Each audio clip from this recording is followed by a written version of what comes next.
this is my entry to Bobby Z's The Lottery.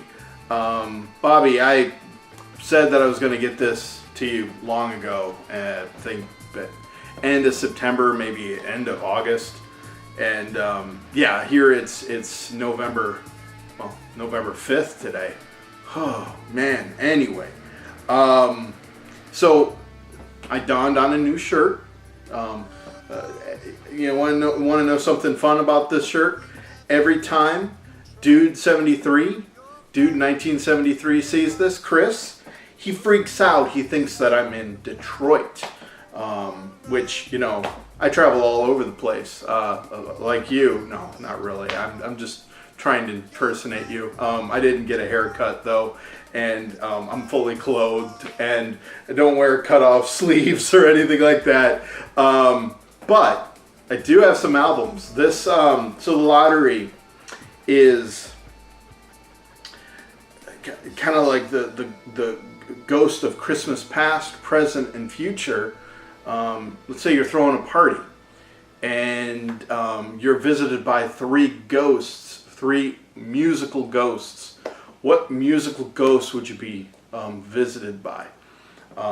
Just to hang out, just shoot the shit, and you know, and just enjoy life for a day. So that's the way I took it. Many on the list. You know, I could pick David Bowie, Chris Cornell. It's endless. And so what I was trying to do, I think I have one that a lot of people might pick, but the other two, I want to bring variety to this. So here we go. This is the first one. Oh, and then afterwards, name a charity. And so I've got that as well. So the first one, probably one of the most influential groups of my youth. This is an original pressing. I bought it when I was 10. This is Run DMC, Raising Hell. This is a sealed copy. No, it's not. I opened this and I've beat this thing to death.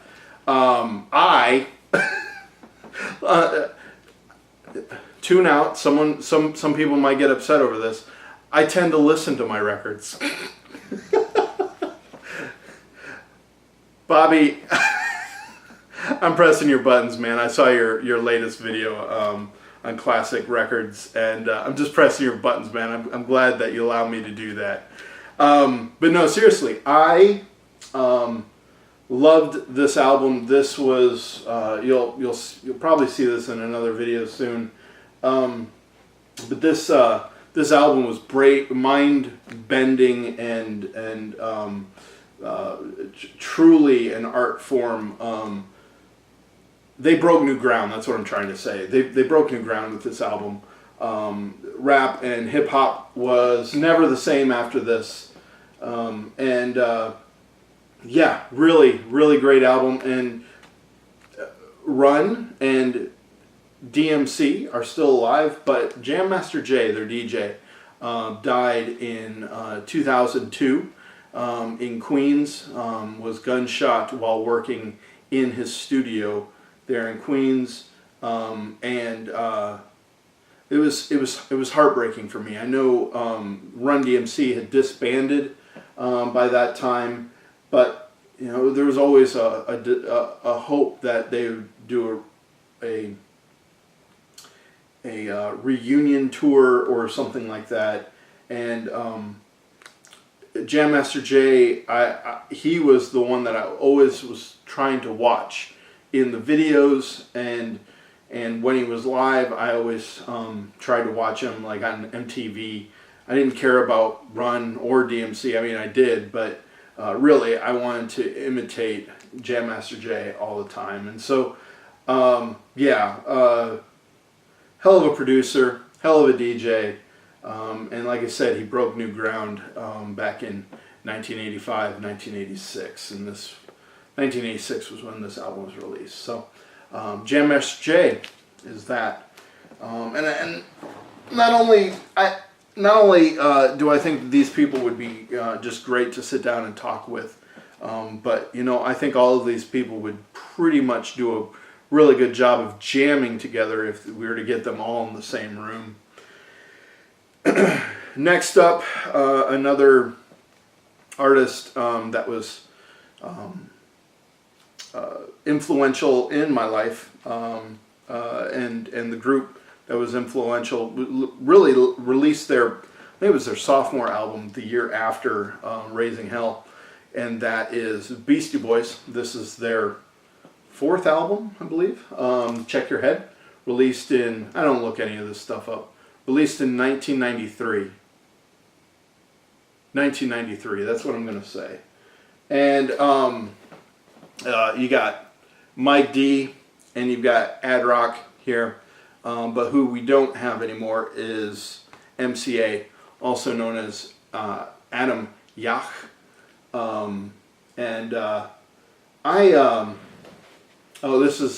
This is a Classic Records copy, and you can tell by the bag. You can tell by it's a loose bag, and it's also sealed. No, I ripped it open.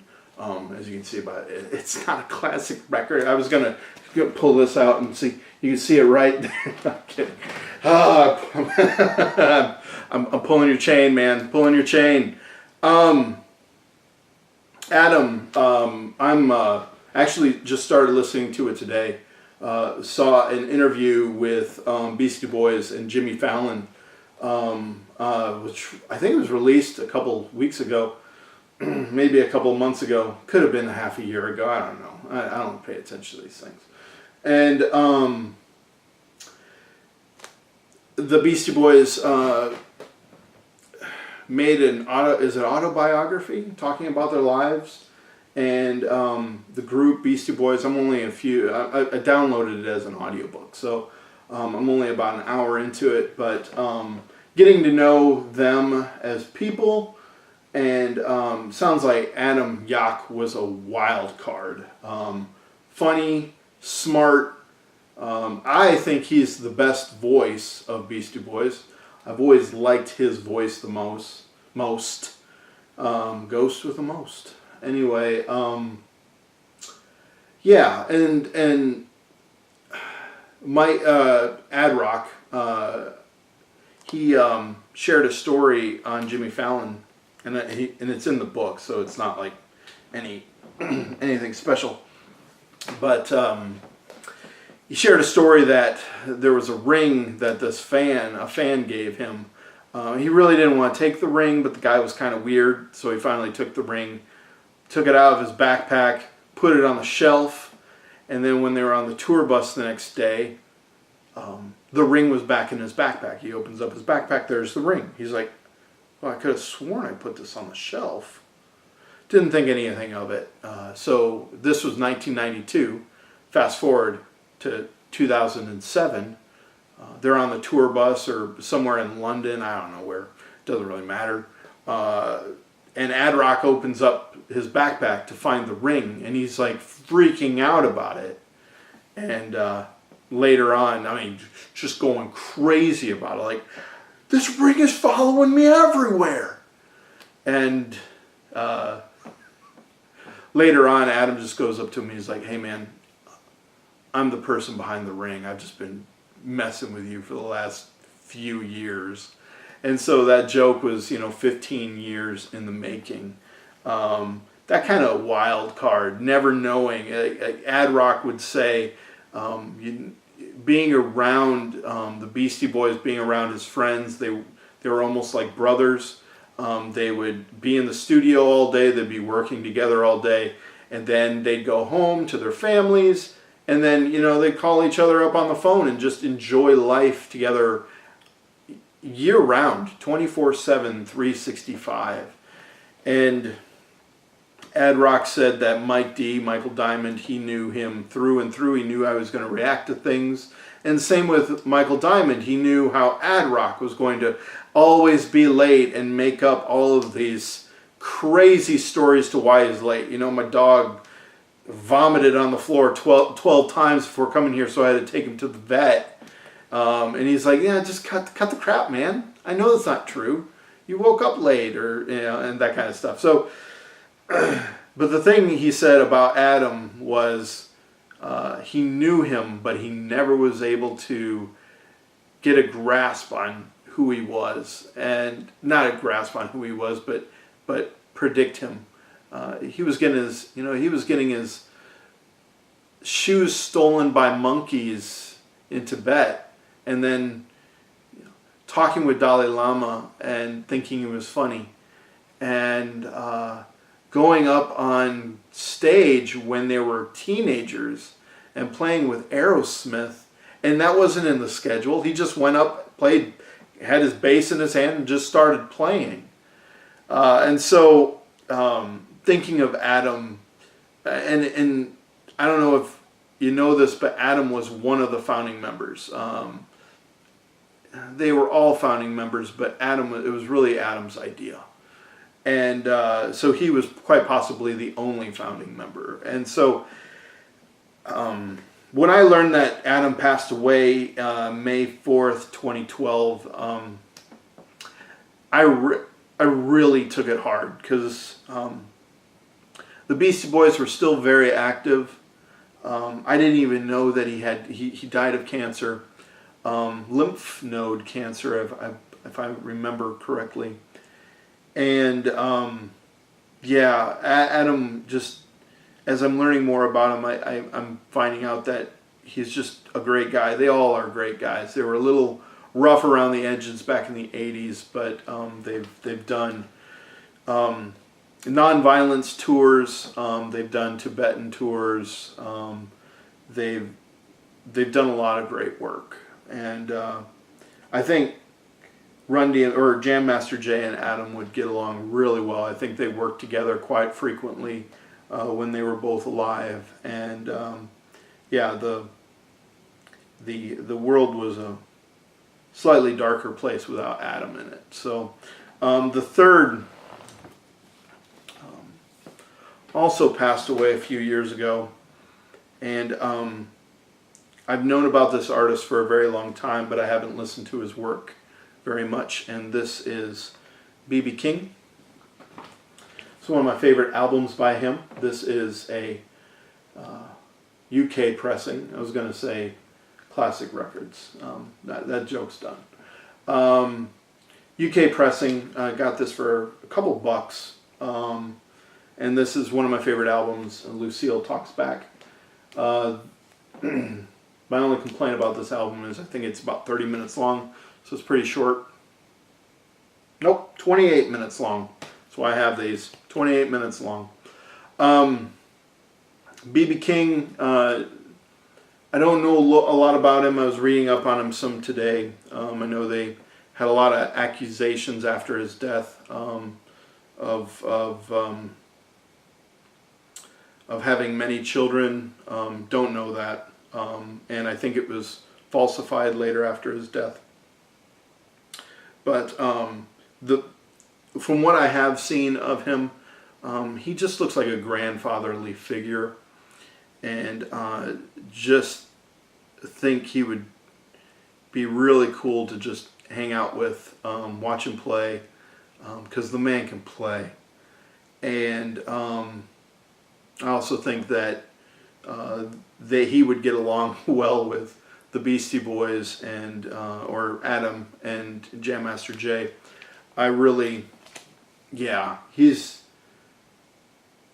Everyone knows who B.B. King is, whether you like him or not.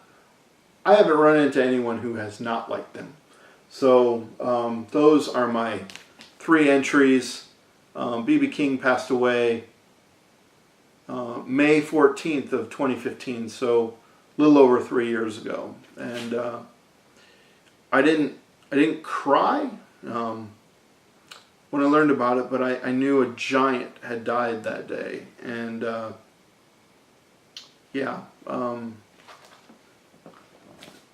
guess that's all I have to say. Those are my three ghosts that I would have at a party, per se. It's bothering me how I laid my original pressing down. I'm gonna lay it down properly now so it's not bending up against anything. I take care of my shit. even when I was 10 years old. Okay, well, I didn't really, but anyway. So the charity, in 2012, July 5th of 2012, I had the opportunity to go to Africa, Malawi, and I was on no, not youth trip, missions trip. There we go, a missions trip to help children of the nation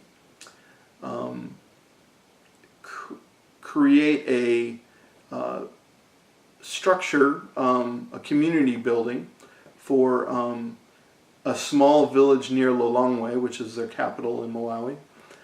How can I say it? I was there for 10 days, and the response of the Malawian people, they are absolutely tremendous. If you don't know, Malawi is considered the heart of Africa, and that is because the people are just so loving there. And yes, they greeted us with dance. They greeted us. The kids ran up along the van and were yelling "Zungu," which means white person. And I had the opportunity to kill a chicken, and I wasn't able to. I am a wuss. I am a wuss. But the kids did that for me, and they were so excited. And then we took care of the chicken and cooked it, and it was quite possibly the best meal I've ever had. Anyway, children of the nation come alongside the Malawian people and other nations as well, giving children the ability to have clean water, good food, and hey Bato, and not my cat, but also schooling. Here, let me get you. You want to say hi to Bobby? No? I guess. Yeah. Okay. There you go. Hey, buddy. We'll get you food after this. Okay. Not really. It's not time for him to eat. So where was I? Schooling for the kids, and there are a couple ways that you can give to this charity. You can give a donation just right on their website, donate now, or you can sponsor a child. And I fell in love with this kid while I was there, and my first interaction with him was he said he liked my sunglasses. And I mean, they weren't the most expensive pair of sunglasses that I had, but they weren't inexpensive. And so I let him try them on, and I took a picture of him. I think I'll show you a picture of him. His name is Ariel, and then he started walking off, and I'm like, whoa, hey, my sunglasses. And he's like, oh yeah. And then he handed me the sunglasses, and I put them back on, and then he's like, I'm like, no, they're mine. I've got green eyes, man. I gotta have sunglasses. I've gotta have eye shade. So my first interaction with a Malawian was, no, you can't take my sunglasses. You can wear them, but you can't take them. But these kids are just amazing. They always they're so excited to take pictures with you, and they see a camera and they're like, ooh, one snap, or one pick, and they pose, and they do all of these crazy things for the camera, and so energetic. And so I told the story of Ariel because I actually asked if I would be able to sponsor him, and unfortunately someone else was, unfortunately for me, but fortunate for him, someone else was sponsoring him, and he was getting the attention and the love that is needed. Not to say that he wasn't loved there, but that someone, a benefactor, would be able to come alongside his family and give him the things that they couldn't give him. And so, yeah, Children of the Nation, really great outfit. I've worked with them. My church that I work with has interacted, has had a partnership with Children of the Nation for 12 years now. They're really, really great.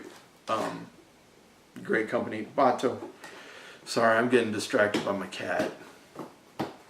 He just wants to scratch everything. Maybe he's Jam Master Jay. Who knows? Anyway. Well, Bobby, there is my entry to the lottery. I wasn't around in the VC. Wait, is this the VC? Is this music community? Is this, what is this? Where am I? Like I said, I wasn't a part of this community. There you go. Last time you did this, the lottery, and so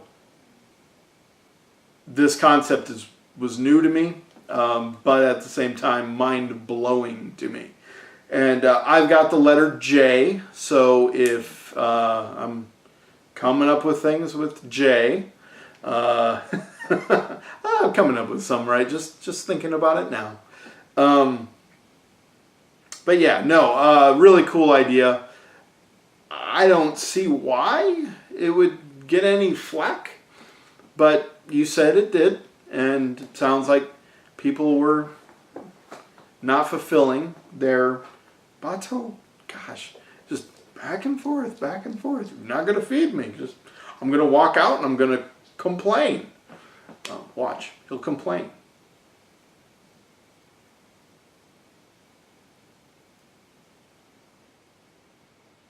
Okay, maybe you won't. Anyway, apparently people weren't fulfilling their gift winning or their gift giving. That's not going to happen here.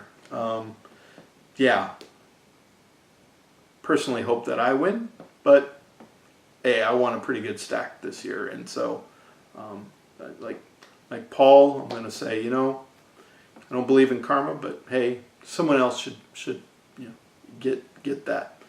So I kind of do believe in karma. Do good things so that not do good things so that you get good things, but just do good things to just do good things. How about that? Anyway, let's finish this. Those are my 3 picks: Jam Master Jay, Beastie Boys, Adam Yauch, and BB King. My charity. There you go. Charity. I'll leave a link in the description on how you can give to that charity. I do hope that people would give, even if I don't win. Children of the Nation is a really great charity, and I loved working with them. It'd be a treat to go to Africa. We normally go to Africa in July, like I said. And it's their winter season, and so all the kids were sick. And my only down point was about 6 days into my 10-day there, and then 48-hour trip back. I got sick, and it was more like a sinus infection, and so I turn into a wuss when I get sick, and I didn't want to be there. I wanted my own bed, my own shower, my own food, everything. I'm a wuss when I'm sick. So the trip was great until I got sick. So it'd be my hope that I go again. Malawian people are just incredible, loving people. And so, anyway, don't know how to finish this out. Bobby Z, you're awesome. My imitation of you is, I hope, flattering. Imitation is the best compliment. Is that how the phrase goes? Anyway. Take care, everyone. Take care, Bobby. Hope you're enjoying all of these. Hope more are coming in. Gosh, you have like 6 or 7, maybe 8 now. Maybe this is number 9. Who knows? Take care. Hope people are getting this stuff in, but not too many. I want to win. All right. Everyone, listen to Great Vinyl, and we'll talk to you next time.